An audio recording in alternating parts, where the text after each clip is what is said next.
What's up? And thanks for tuning in to my chess improvement journey. I am right now Ramsey, and I am on the road to 1500 ELO on chess.com Rapid in 100 days. I'd like to shout out to all 28 of my followers. If this channel sounds like something that would interest you, or if you'd like to follow me along my journey, hit the subscribe button and the bell for notifications so that we can unlock the secrets together to growing to 1500. So today is day 42 and my current ELO is 1235, leaving 265 to go. I'm happy to say that this game I did not move back in the wrong direction, but I moved forward. I feel I played a pretty good game, and let's get into it. So Dr. Louise 1985 starts off with e4. I follow with d6, and I'm looking to play the perk here.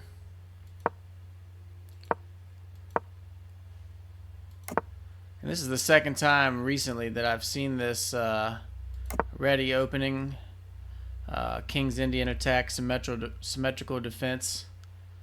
So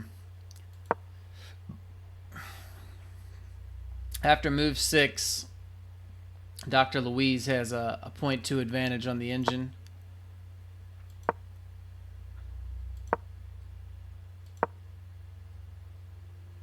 So right here I'm moving over, attacking this knight twice.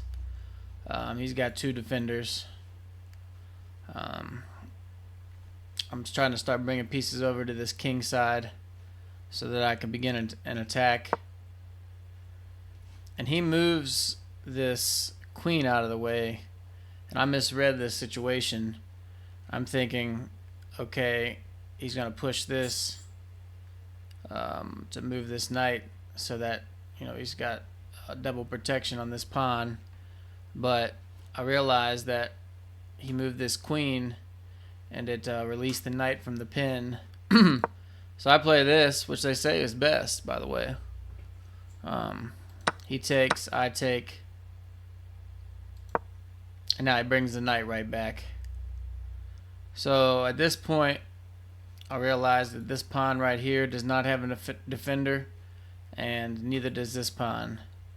So I feel that my strongest move was bringing the knight back here, which they say is a good move, but knight e8 was the best, bringing the knight back here, and this pawn would still be defended.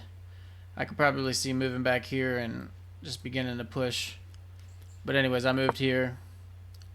He attacks my bishop, I take, he takes, and then I play e6, preparing this move.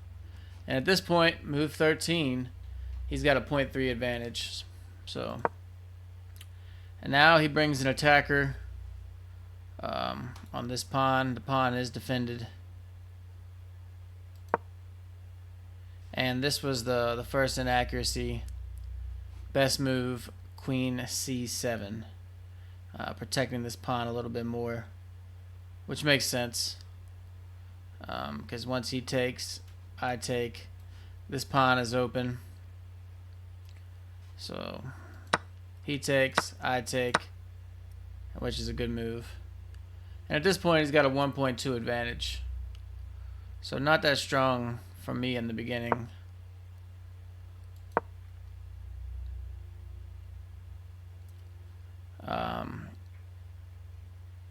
Wow. It says that bishop takes d5. Bishop d5 check was the best, but he stops short here. He wants to attack this so he can take and then take. I see what's going on here, so I push this, attacking the pawn and the bishop, opening up this king side. He takes. I would think the better move would be to maybe it says here bishop d2, which was what I was thinking, and that way if I take, it opens up his rook and he still got somewhat of a defense here. But that's not what he played. He took, I took, and now he plays this and leaves his king side all jammed up. So I decide that I'm gonna push this pawn, bring the queen over, bring the knight up, and make an attack like that. But then they say right here this is a mistake. Knight e5 at this point was the best, which I do plan to play. But either way, I got a 0.1 advantage, and now he really misses it. He comes back wanting to attack this pawn, and now I play e5, attacking this lonely bishop here.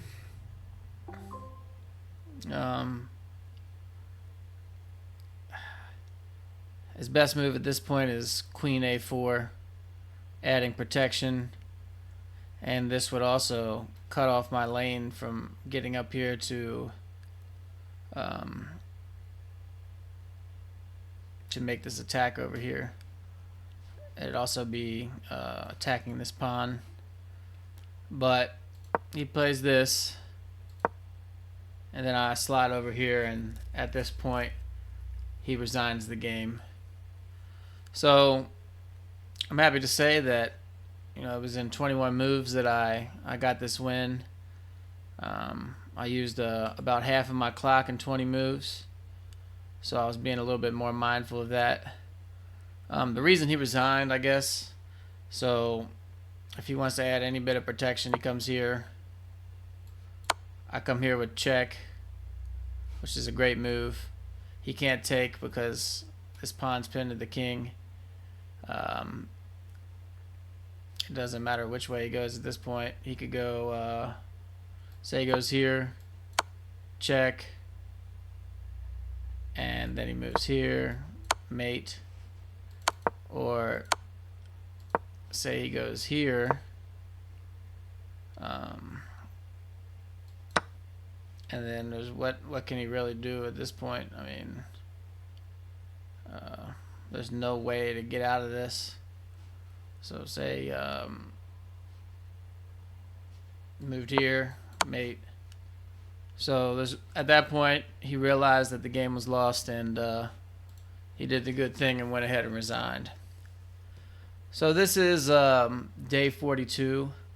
As far as my study today, I will say that I went over, I believe, chapter 2 and 3 of Silman's complete endgame manual. Some of it was review, and some of it was new stuff on Chessable.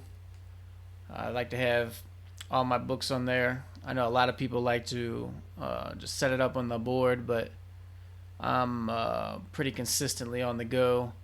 So the time I do get it home, I like to spend playing the games and making videos. But when I'm on the go, I got my phone with me, and I can do the Chessable thing. I also studied my white opening from Robert Ramirez, the Stonewall. I reviewed a lot of that and got caught up, and I felt pretty confident coming into this game despite all of the recent losses. So, like I said, making progress forward. I appreciate you tuning in, and I will see you for day 43.